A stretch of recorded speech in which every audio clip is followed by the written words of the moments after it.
alternative medicine, and I've tried to teach other doctors about more natural methods and what have you. And that's what I face when I try to share with other doctors the research, the new research on. So you know how you have had the experience, so you know, but your words aren't enough for them to know? That's what we just said to you about meditation too. I understand. We know that so much, and until you let yourself do that, and so we're asking of you what you're asking of those other doctors.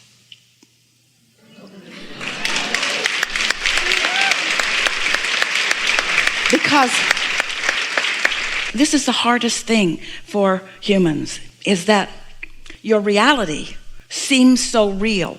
It is changeable, but it seems so real. And so as doctors or anyone just keep looking at what is, they don't allow for the new to be experienced. And that's why we want to shout at you, because we feel it so strongly, that what is the thing that is preventing you from the improved what will be. But once you understand how it all works, once you accept that there really is a vibrational reality and it is real, because that's all you're asking of those doctors, give your attention to the promise of what is and stop only looking at what is. And if you'll give your attention to the promise of what is, it will show up in your experience and in a lot of others too, you see.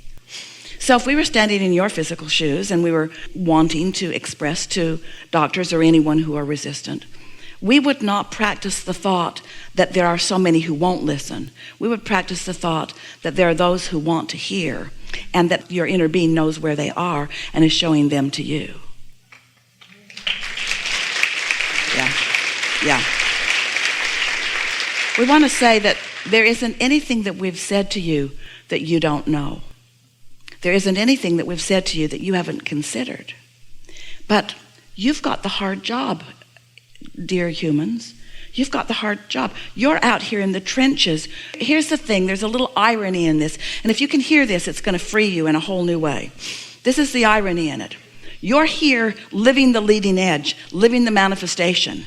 And then we come along and we say, thanks for living the manifestation, and thanks for creating a whole new reality that will make for new manifestations. But don't be so stuck in what you've already created. Look over here for a little while.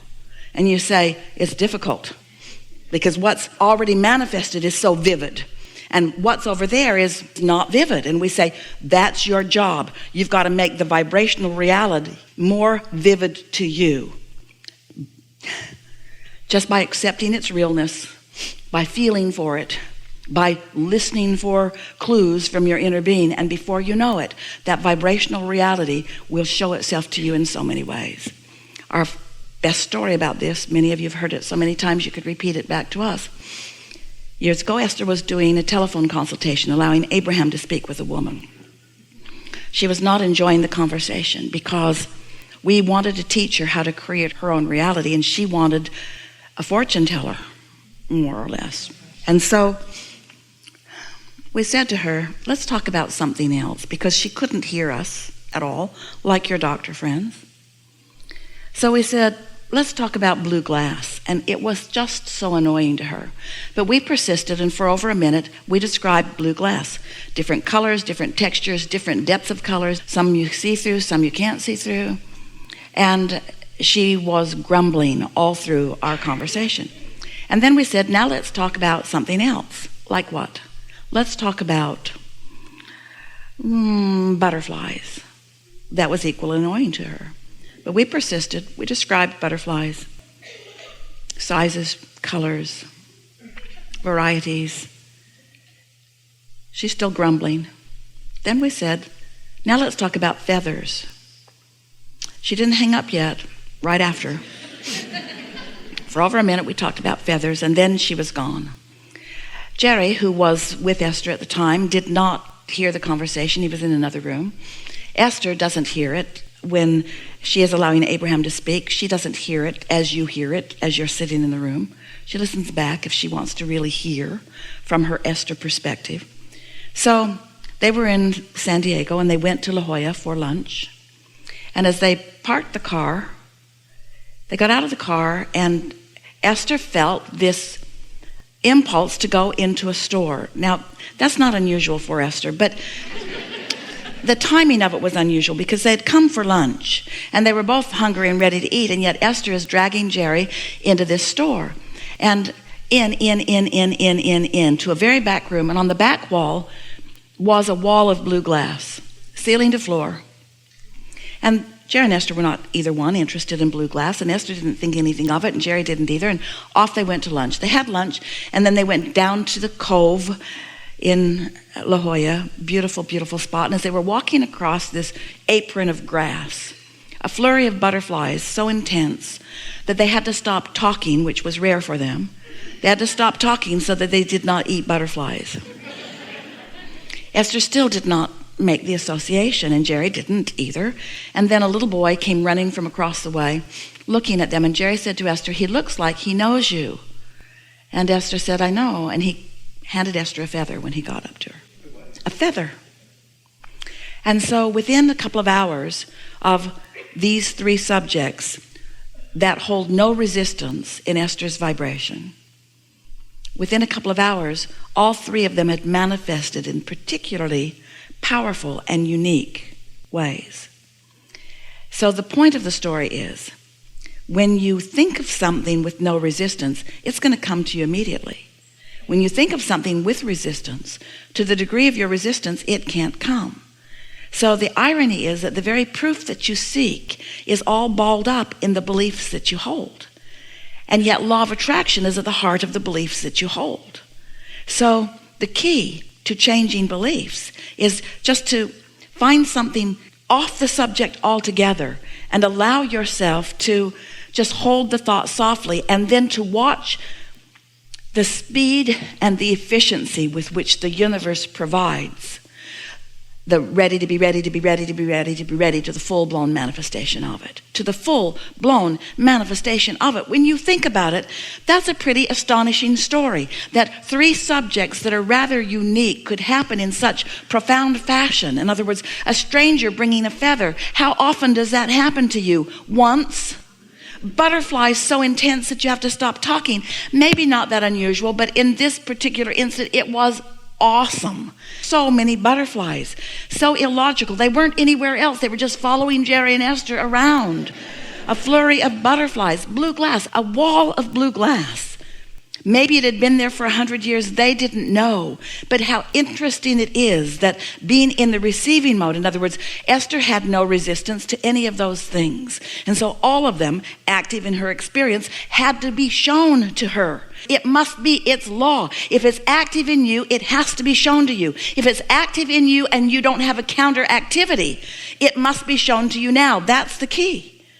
So when you hold a desire, it's coming to you. But when you hold a belief that contradicts it, so it's like you're pulling and pushing and pulling and pushing and pulling and pushing, and then you get tired and you say, life is hard.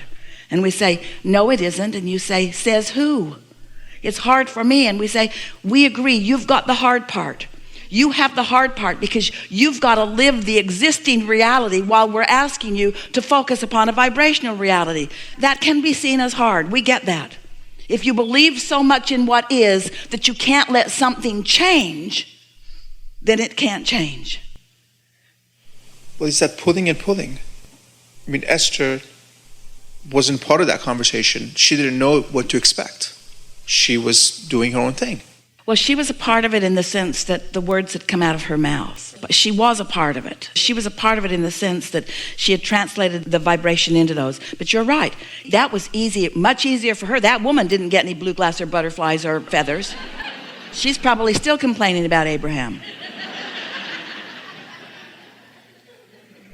So what you're saying is, and we don't disagree, you say it's difficult, we say but possible. You say some subjects are very difficult, we say some subjects are easier. You say the things that really matter to me are hard, we say we know, so start on the things that don't matter so much. And that will free you. And it's logical. The things that matter the most are the things that you give the most effort to. And the things that you give the most effort to are the things that you cause the greatest tug of war in. But if you'll just play with some things that you don't care that much about and watch how willing the universe is and how capable you are of receiving it, then you will show yourself what you want those doctors to learn from you that they cannot learn from you. You're probably just planting a seed for them, and someone else and someone else and someone else and someone else, and eventually something will click with them and they will begin to receive it. So baby steps then. Baby Getting steps. ready, to be ready, to be ready, to be ready, to be ready, to be ready.